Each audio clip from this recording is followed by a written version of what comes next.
following the law, statutes, and commandments. And knowing you're going to get your reward, most Yeah, will. those are them.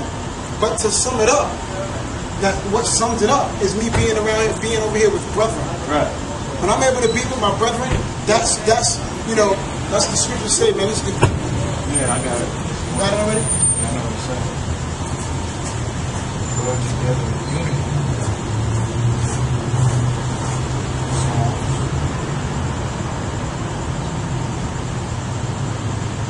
So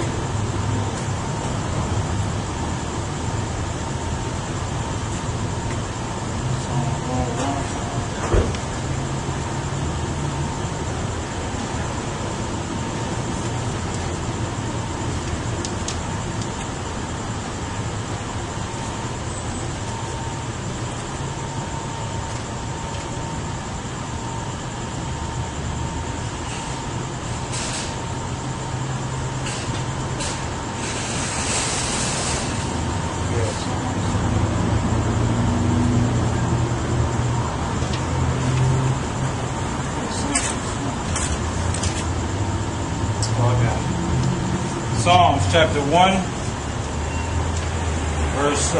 Psalms chapter 133,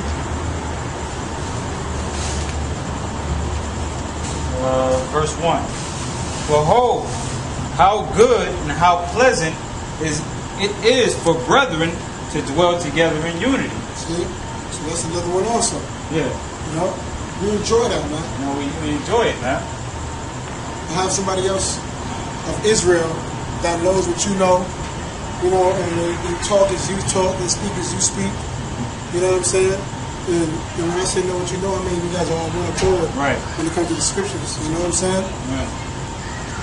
You know, there's people, because when you're not with, you don't have brethren, it's like you don't got nobody out here. It's like you're just talking a bunch of fucking idiots, man. Yeah. Your brethren is the only ones that actually understand where you're coming from. And the hardships you go through, man. Be in the dugout with you. I'm going to hit you with something, man. Yup. And you brother got to understand, man, you can't do this alone, man. You cannot do it. The Most High didn't make it that way. You can do it alone. Yeah, for a certain period. You know what? And the Most High give you a little bit of strength. Like let's say if you ain't got no other brethren, and you in another state or whatever. You know what I'm saying? But even with that, man, brothers are still, connected to YouTube and stuff like that. You can do it. You can do it alone. Yeah. You know what I'm saying? Do the work. You can do the work alone. But you can't tell me that you don't love the unity of brethren. Right. You can't tell me that because I know everybody likes that shit. Right. You know what I mean? And why not, man? Why wouldn't you want another brethren in this truth? You know what I mean? Going through the same thing you're going through, man. It makes it easier. I'm trying to find a brother with a platform. You know what I'm saying? I'll read that again, man. Psalms 133:1. Behold, how good and how pleasant it is for brethren to dwell together in unity. It is like the precious ointment upon the head that ran down upon the beard, even Aaron's beard that went down to the skirts of his garments, as the dew of Hermon, and as the dew that descended upon the mountains of Zion. For there the Lord commanded the blessing, even life forevermore. So, let me get another one. This is Sirach, chapter 25, verse 1. Right. In three things I was beautified, and stood up beautiful both before God and men: the unity of brethren, the love of neighbors, and a man and wife that agreed together. Alright, so the first one he uttered, the first thing he said was the unity of brethren. Unity of brethren. Right, so that, it's something that's beautifying to us, brethren, too. The unity of it. Now, you got women out there that'll say, oh, you like to hang around men? You're a faggot. Right. Why you don't want to be up under women? No, I am up under women. But I like being around my brothers, too, man. I can't be tied up with a woman on 24/7. Half the time, you can't even speak to them. They don't know what the hell you're talking about, man. You have real conversations with men. Hey, the scripture says, sit not in the midst of women, man. I don't know where it's at.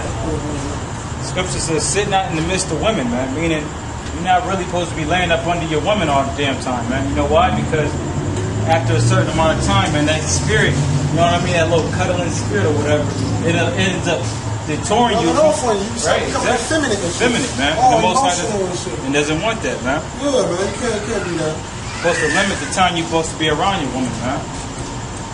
Why do you think most men have multiple women in the scripture, man? Trying to tell me men didn't have multiple women? Because, man, you would deal with one woman, you know, for a little bit or whatever, hang out with your brethren, to deal with a different woman, man. You wouldn't just be hanging around one woman the whole time. That's why you end up getting, you know, pissed off at each other after a while, man, because you're just there. The scripture says it's supposed to be a modesty, it's supposed to be a balance to everything, man. Nothing is just supposed to be straight up lopsided. You know? You got that scripture out?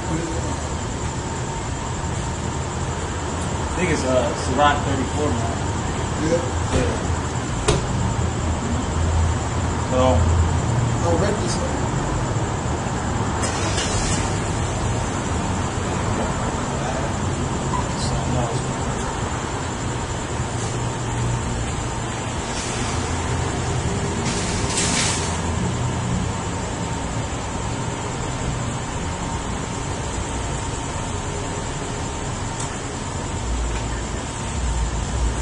Man, that's crazy. I look at that scripture all the time and I never can quite remember exactly where it is. That thing got that pocket for it too?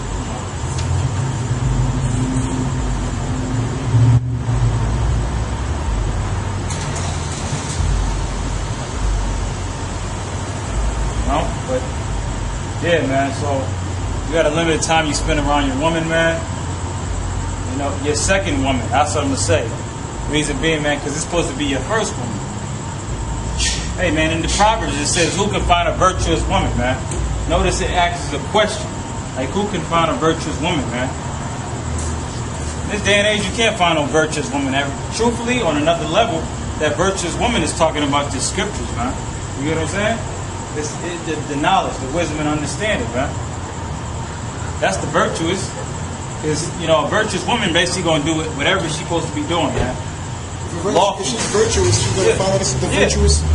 That's why it's the scriptures. It's talking about the scriptures, man. The Bible tells you what a woman should be. Wouldn't you, if you listen to the Bible according to how a woman should be, wouldn't you be virtuous? No. See the one there in the corner? To the right in the corner. Yeah, I saw it. Yeah, the truck came over. The truck over there.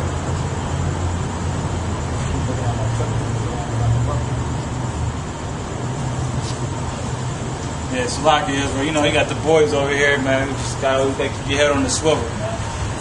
They've been fucking with us for the past months, 2 or 3 months now, kicking us off of all our spots.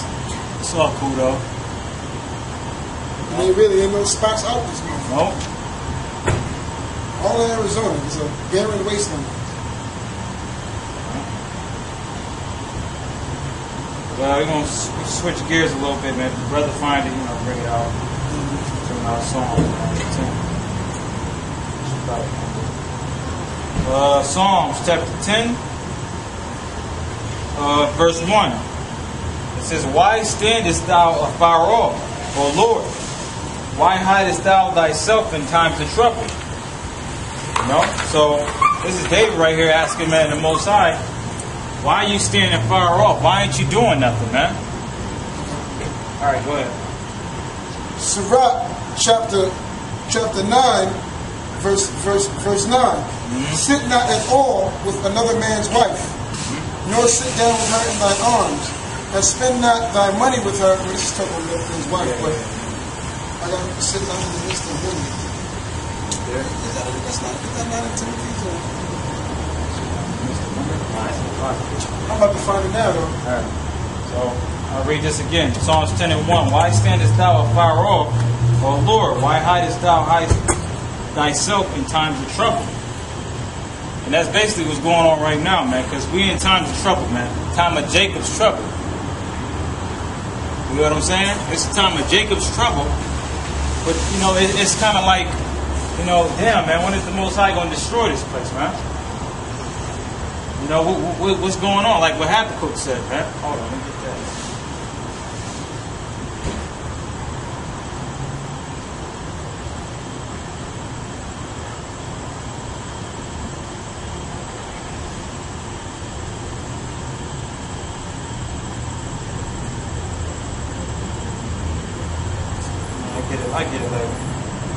Anyway, it says, the wicked in his pride doth persecute the poor. Let them be taken in devices that they have imagined. Like I said, the wicked in his pride doth persecute the poor. Yep. Who persecutes the poor, man? We represent the poor. Beat us down, handcuff us and put a gun in our back and blow our back out. Right.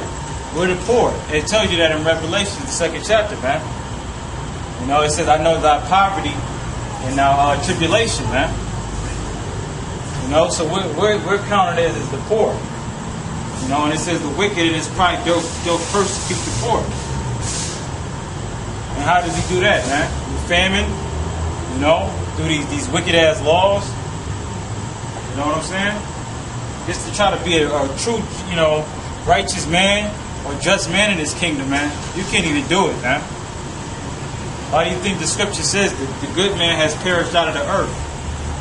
Because even though you try to do your best, man, in this place, it's you know, it's never enough. It's just so much wickedness around it, man. You know, so I keep going. It says, for the wicked boasteth of his heart's desire, and blesseth the covetous, whom the Lord abhorreth. I'll read that again. For the wicked boasteth of his heart's desire, and blesseth the covetous, whom the Lord abhorreth. So, in other words, as far as in this kingdom, how the so-called white man does, you know, it seems like whoever does evil is basically put on a high level. Yeah, it's what it is. It's just what it is. That's why in rap songs and rap videos and shit, they rapping and shit, and they're throwing up Baphomet and all that. Those are the cool ones. Right, those are the cool ones. Let me get something real quick. Got a precept, Isaiah chapter 24.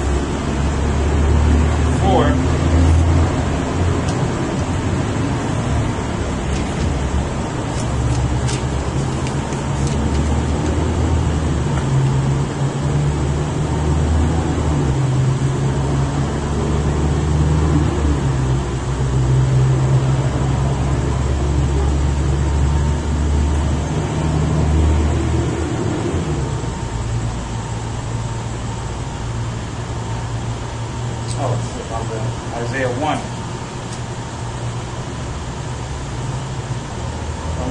Wrong one. Alright, chapter 24, verse 1. Behold, the Lord maketh the earth empty, and maketh it waste, and turneth it upside down, and scattereth abroad the inhabitants thereof. It's another one too. Turn it upside down. So from being righteous, turn to wickedness. Right.